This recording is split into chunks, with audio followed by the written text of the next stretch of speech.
This video, I went over, what to do if you're sued, but we're specifically going to deep dive into debt buyer lawsuits and, a few things that you need to know because a lot of people still don't know the difference between like a collection company and a debt buyer.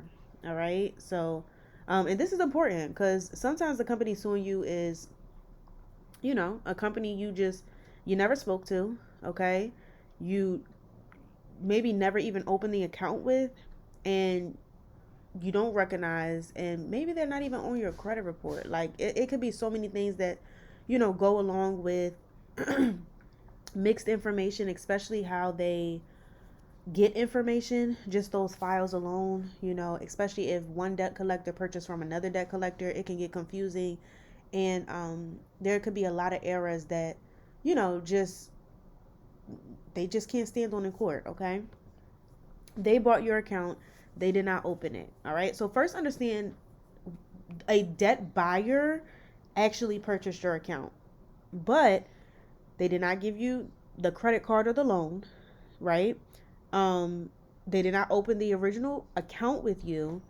They just purchased the account after it was charged off. And these accounts are often purchased again in large groups or portfolios. They're just buying files and trying to put two and two together, which is why they call you. Because if they had all the information and they had all the updated information, they wouldn't be calling you trying to get information out of you, and they wouldn't be calling your friends and families trying to get information out of you, out of them as well. Okay. So I want you to remember something throughout this class. Buying a file of accounts and proving that your specific account was actually included in that portfolio are two different things, right? They can purchase a bunch of debts, but are they actually connected to you? Where's your account? Where's the transaction or the file that says you purchased my specific account? Okay? Because I need to know, if you're suing me, I need to know, do you have proof that you purchased this specific account? Okay? And I know you may think, oh, well, obviously, because how else would they get the information, or how else would they be furnishing, or how else would they get the information on the account? Okay, the burden of proof is on you. I don't know. You could have got it by unreasonable measures. Who knows? Right? You could have got my information from, who knows, right? And the credit bureaus definitely don't double check. So again, and this is exactly why laws are in place for this reason. You cannot assume during these processes, okay?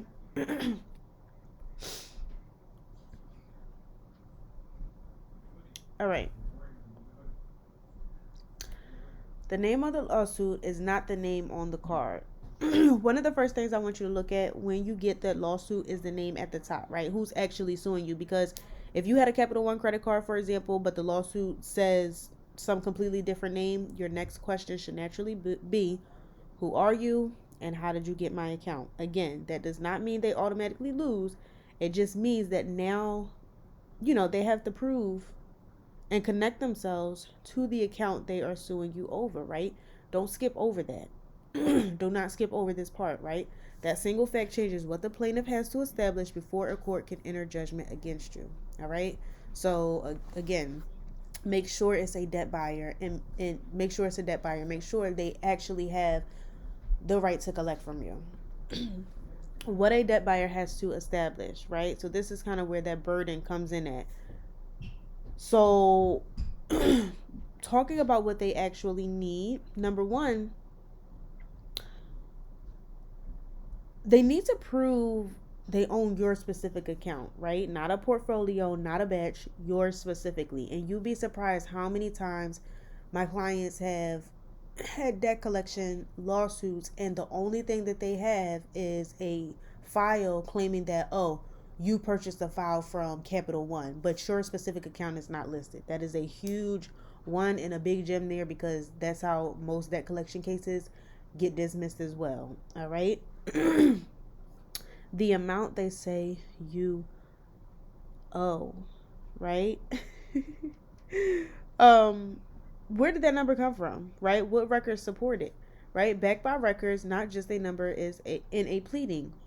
How did you get from, show me from the time I opened the account up until the time the account got charged off and sold. All right, I need to understand that. The terms they claim you agreed to. What agreement are they saying govern this account, right? It shouldn't be a generic one that they pulled offline. It should be the one with the terms that you actually agreed to. Now, we know a lot of the times terms and conditions get updated in agreements, correct? Okay. So if they pull one or have an outdated one or I'm sorry, a newer one, let's just say from 2026, but you opened the account in 2024, and since then the terms and conditions for these type of credit cards or these type of accounts has been updated, um there's a discrepancy here. Do you see how you just have to ask questions? It's kind of like, I don't, for lack of better words, you just gotta like be petty. You gotta question literally every single thing. I understand it can get annoying sometimes, but you have to question every single thing. All right. Bulk sales create paperwork. You know I'm tired. Paperwork problems, right?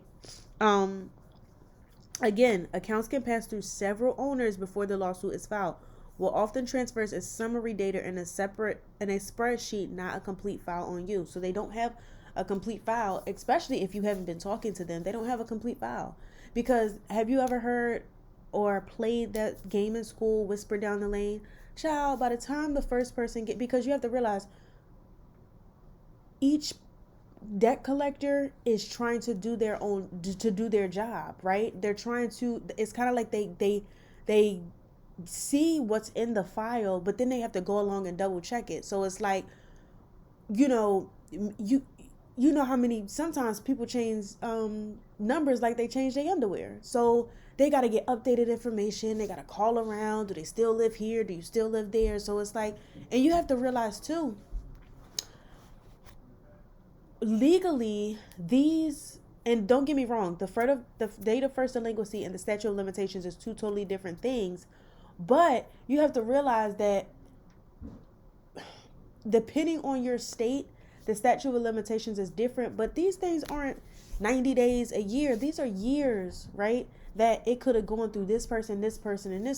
And through those years, you moved, you got a different phone number, maybe you got married, you changed it could be so many things, but again, the burden of proof lies on them. So when those accounts are passing through different people before who actually files the lawsuit, you have to look at whatever this bulk sale that they had.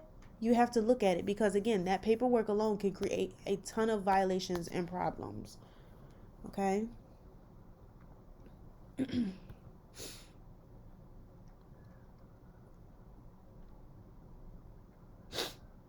sorry, y'all.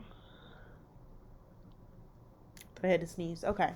Documents worth reading closely, right? The bill of sale. Does it reference an attachment, and is the attachment actually there? The affidavit, who signed it, and who do they say they personally know? Okay, if they're, they have an affidavit. The account level detail, anything that ties the portfolio back to your name and number. Okay, these are the documents that you want to look at closely. Their case is only as strong as their paper trail. You cannot evaluate a paper trail you have never asked to see. All right. At the end of the day, a debt buyer's case is heavily dependent on its paper trail, because remember, they were not there when you originally opened the account. That's the original creditor. They normally have a little bit more details. Third-party debt collectors do not. They are coming into court based on records. Okay. So the records matter. The ownership history matters, right? That unbroken chain of assignment, and we go more in depth in the school community on the completed chain of assignment. What does that look like? What does an unbroken chain of assignment look like? What does it include, right? All of that stuff. Learn how these cases are actually built, okay? And this is exactly why I want you learning inside of the Golden University, not just downloading a random answer template and hoping for the best, or kind of seeing a TikTok here, seeing a reel there, and just kind of trying to wing it before the deadline is up. I want you to understand what you are actually looking for, okay? Who bought the debt, the information, the paperwork, the defenses, all of this stuff, right? What records are they relying on, right? All of this stuff, because once you start to understand how the case is built, those court papers stop looking like a bunch of scary legal documents, and you start to really see, oh, you really don't have anything, right? Especially when you start to know what you're looking for, and that's the whole point. So get educated, know exactly what you're looking for, go in there with a plan. That's what the defenses are, right? Learn how to evaluate the summons so that you can put the right defenses on the, in your answer if your court requires an answer. 9 times out of 10, you're getting sued. If you're getting sued, especially by a debt collector, you're getting sued in small claims court, which is a little more lenient. Depending on your state. A lot of the times it's in small claims court, and again, you always want to go back to your courtroom rules, because that's another big thing too. Even if showing up is half of the battle. Your defenses and how you fight inside of the courtroom, that's another 25%. But I would say 25, that last 25% is solely on following the courtroom rules. Like, cases can literally get dismissed without even being heard because something wasn't done correctly. But again, you're 9 times out of 10 being sued in small claims court, and small claims court is a little bit more lenient. So with that being said, I will see you guys in the next class, and I will see you in the Golden University School community. You can join now for $9 a month. And also, if you are being sued right now, you don't want to join, you don't want to subscribe to anything, but you want a step-by-step playbook that's going to walk you from the moment that summons gets on your court to that summons gets on your desk to the moment you get a dismissal in court, click the link in the description box below and grab the entire blueprint. With that being said, I will see you guys in the next video.